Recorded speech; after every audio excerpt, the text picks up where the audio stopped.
Okay, so this is on parallelograms.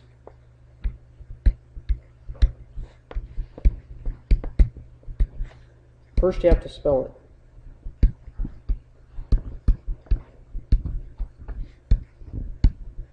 Parallelograms. It's Parallelograms.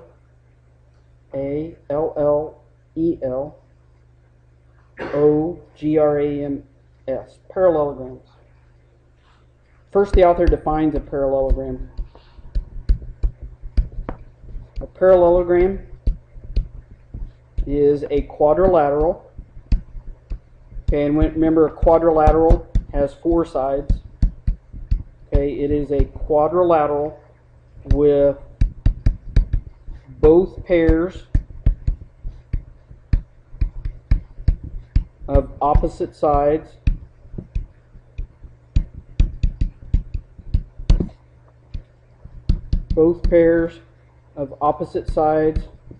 parallel. Okay, so it's going to try to draw them parallel. Okay, so label, like this line would be parallel, or this side's parallel to this side. Remember, we used little red arrows in the book, okay? And then this one used two arrows to show these are parallel. So parallelogram has two pairs of parallel sides. Okay. Okay.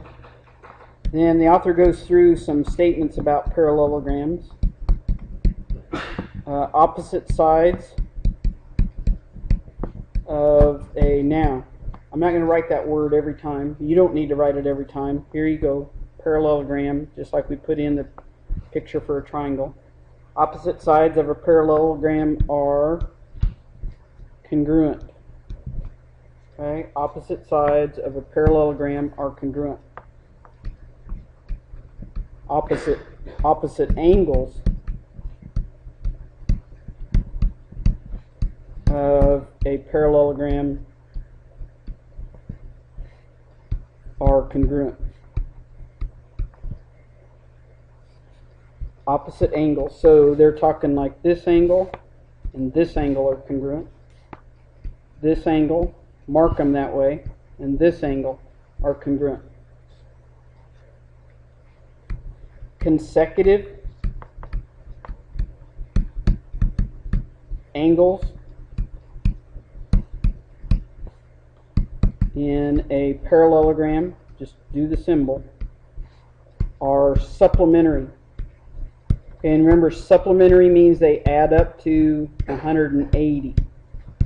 They are supplementary. So they add up to 180 degrees. So any two of them that are consecutive, so like this one and this one would add up to 180. This one and this one would add up to 180. This one and this one would add up to 180, and so on. They have to be consecutive, okay, to add up to 180. That is not saying the opposite ones add up to 180, the consecutive ones do. Okay? Yep, they're congruent. Yep. If a parallelogram, okay, just use the symbol. If a parallelogram has one right angle, yep, then they all have. That forces the rest of them. Then it has four right angles.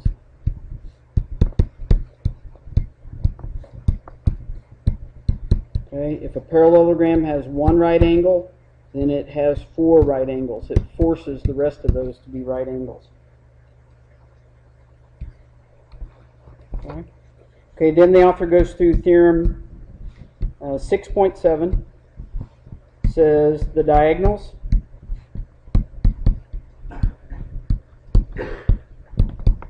of a parallelogram, you can use the symbol, the diagonals of a parallelogram bisect each other.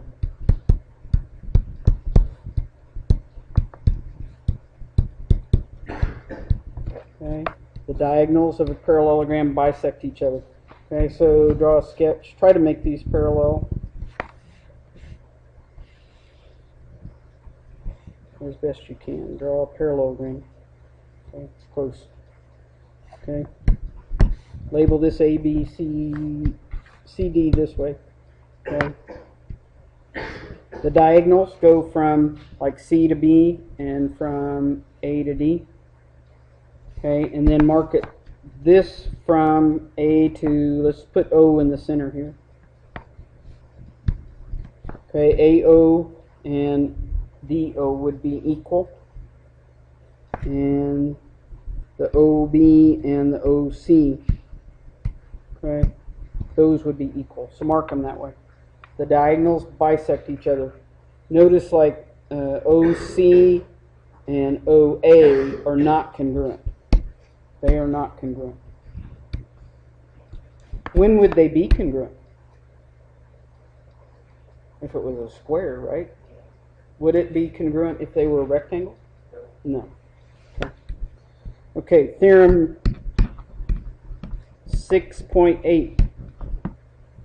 Each diagonal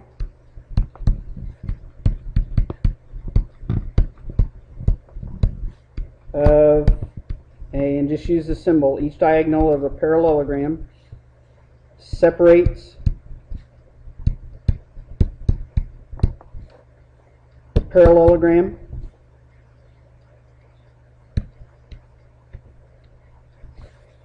into two congruent triangles, and use the symbol for triangle. So if you have a parallelogram, as soon as I draw a diagonal, okay, that separates it into this triangle is congruent to this triangle. Okay.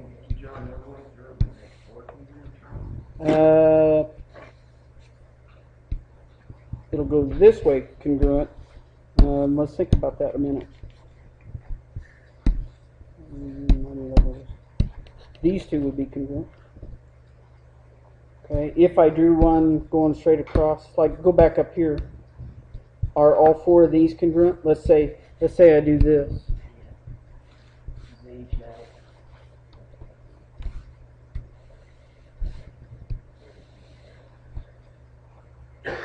Is this one congruent to this one? No. Oh. They look like it because I drew my links close together. Yeah. But if I over exaggerate it, and that's some of what you have to do sometimes in geometry is go, okay, let's do some other cases. Okay. Okay, they will give you problems like this. R, S, T, and U is a parallelogram. Just use a symbol.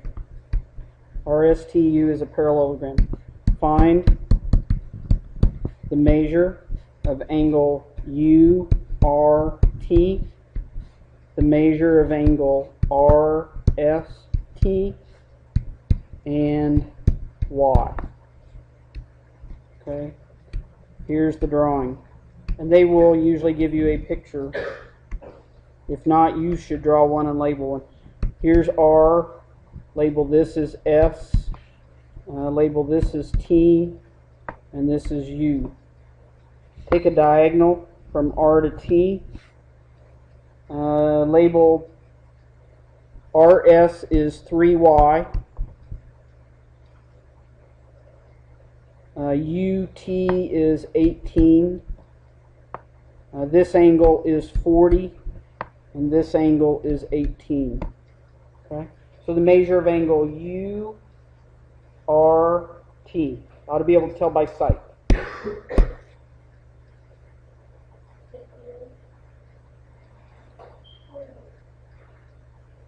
Why? Yep, because this angle and this angle ought to be congruent, because you basically have two, this line's parallel to this line, and it's cut by a transversal, alternate interior angles.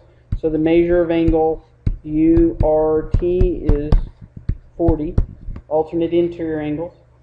Okay, now look at R, S, T. We'll go 40 and 18. So What about consecutive angles?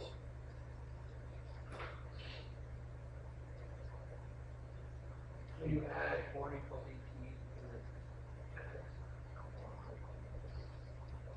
18. So no, it's 180 minus 58. Yep, right. Yep, 180 minus 58. Add these two together, right? And they are consecutive with this one. Supplementary. They're consecutive and supplementary. Okay. So add those two together and get 58, and then subtract. What are we going to get? Okay. So that's the measure of angle RST.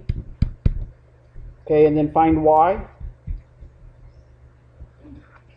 Yep, because you get 3y. The opposite sides are congruent. Divide by 3, you get y equals 6. Okay. Everybody okay with that one? Okay, let's try another one.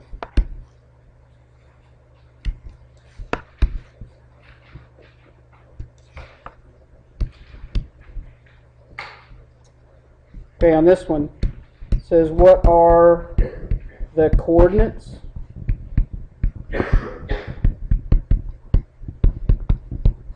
of the intersection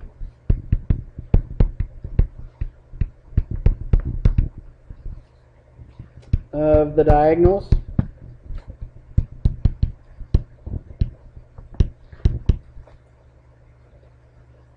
of the parallelogram. Just use the symbol. And the parallelograms M, N, P, R with vertices. What are the coordinates of the intersection of the diagonals of parallelogram M, N, P, R with vertices? M is -3, 0.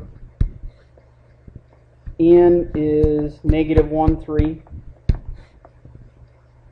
P is 5, 4. And R is 3, 1. Okay, so on this one, it's a good idea to draw a sketch. Okay. So M is -3, 0.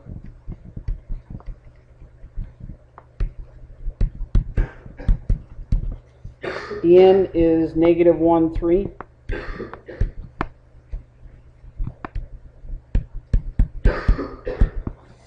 P is 5, 4.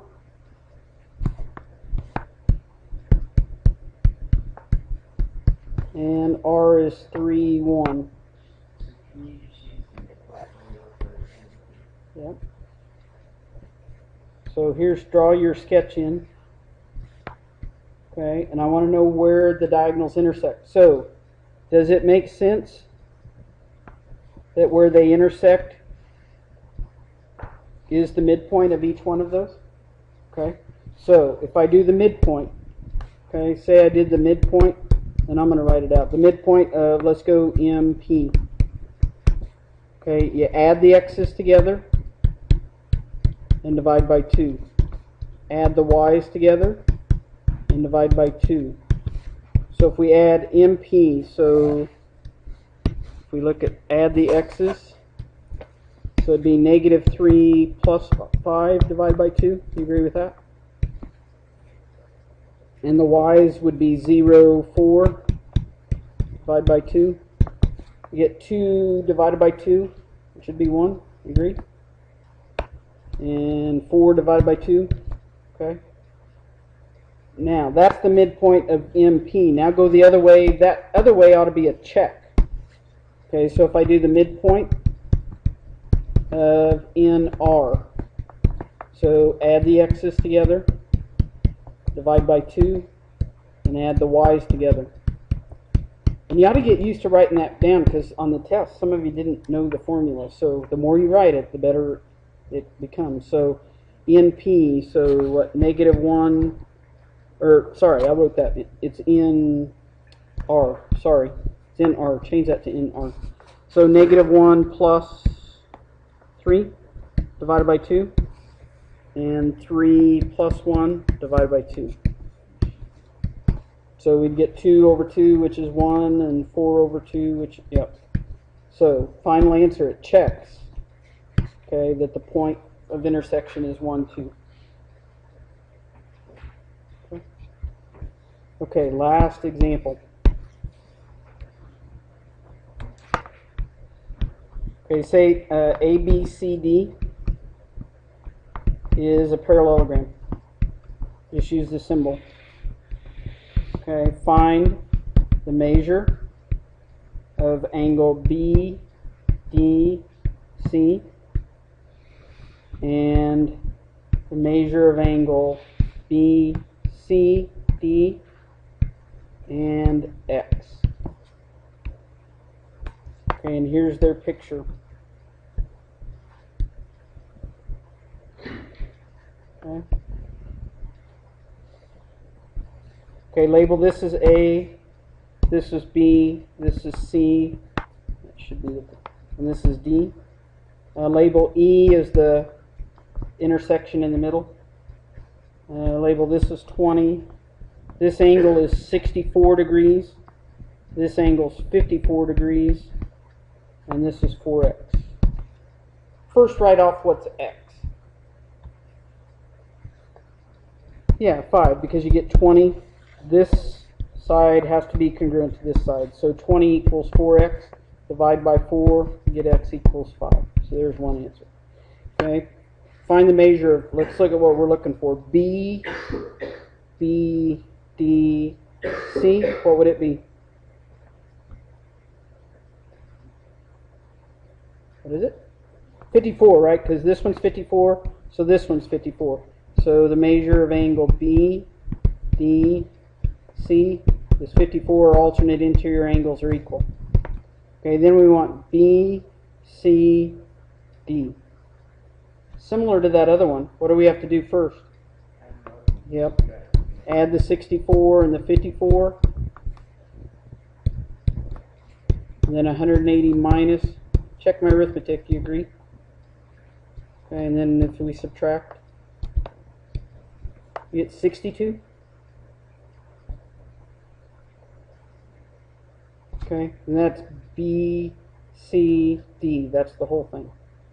Okay, so that's the measure of angle B, C, D. Is 62. You got to add these two together, and these two plus this one has to add up to 180, right? Okay.